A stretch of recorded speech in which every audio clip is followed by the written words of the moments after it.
అందరికీ నమస్కారం అండి. నా పేరు డాక్టర్ గాయత్రి, డిఎంఎన్హెచ్ఓ సంగారెడ్డి. డిస్టిక్లో మొత్తంలో మనకు 485 ప్రైవేట్ హాస్పిటల్స్ ఉన్నాయి. అంటే మనకు అప్లై చేసినవి సంగారెడ్డి డిస్టిక్ ఏర్పడినప్పటి నుంచి ఉన్నాయి. అందులో కొన్ని అంటే ఇవి కాకుండా ఇంకా మిగతా హాస్పిటల్స్ ఉన్నాయి. వాటికి పర్మిషన్ లేకుండా కూడా నడుస్తున్నాయి. సో అట్లా మనకి ఏరియాకు వెళ్ళి మేము చూసినప్పుడు కొన్ని మాకు ఐడెంటిఫై చేయగలిగినాము. వాటిని వెళ్ళి చూసినప్పుడు అక్కడ మనకు రిజిస్ట్రేషన్ కూడా వాళ్ళు కాలేదు. అట్లాంటి వాళ్ళకి తప్పకుండా మేము వాళ్ళని హాస్పిటల్స్ సీజ్ చేసేసేసి వాళ్ళకు నోటీసులు కూడా ఇచ్చేసి వస్తున్నాము, ఫైన్ కూడా వేస్తున్నాము. సో ఇక ముందు కూడా ఎవరైనా ప్రైవేట్ హాస్పిటల్స్ ఓపెన్ చేసినట్లయితే వితౌట్ పర్మిషన్ వాళ్ళకు తప్పకుండా సీజ్ చేయడం జరుగుతుంది, ఫైన్ వేయడం జరుగుతుంది, అలాగే వాళ్ళకి నోటీస్ ఇవ్వడం కూడా జరుగుతుంది. కాబట్టి అందరూ కూడా ఎవరైతే అలా నడిపించే వాళ్ళు ఉన్నారో అందరూ కూడా పర్మిషన్స్ కోసం అప్లై చేయాలి. అలాగే మన నామ్స్ ప్రకారంగా అప్లై చేయాలి. ఆయుర్వేదిక్ డాక్టర్ కానీ అలోపతిక్ ప్రాక్టీస్ చేయడానికి వీల్లేదు. ఆయుర్వేదిక్ డాక్టర్ గారు ఆయుర్వేదికే చేయాల్సి వస్తుంది. కాబట్టి అట్లాంటి వాళ్ళు కూడా ఎవరైనా ఉన్నప్పుడు వాళ్ళు వాళ్ళ మెడిసిన్ వాళ్ళు చదువుకున్నదే వాళ్ళు ప్రాక్టీస్ చేస్తే మంచిదని నా అభిప్రాయం.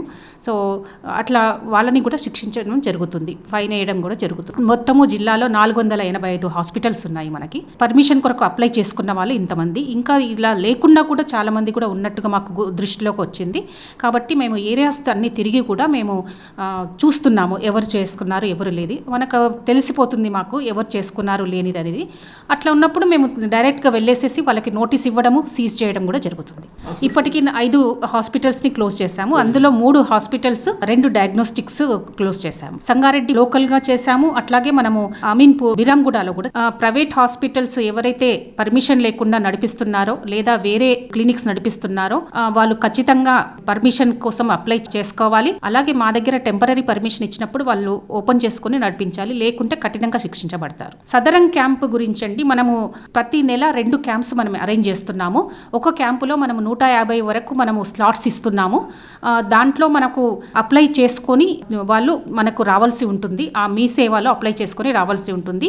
కాకపోతే కొంతమంది ఏంటంటే స్లాట్స్ దొరకట్లేదని కూడా చెప్తున్నారు.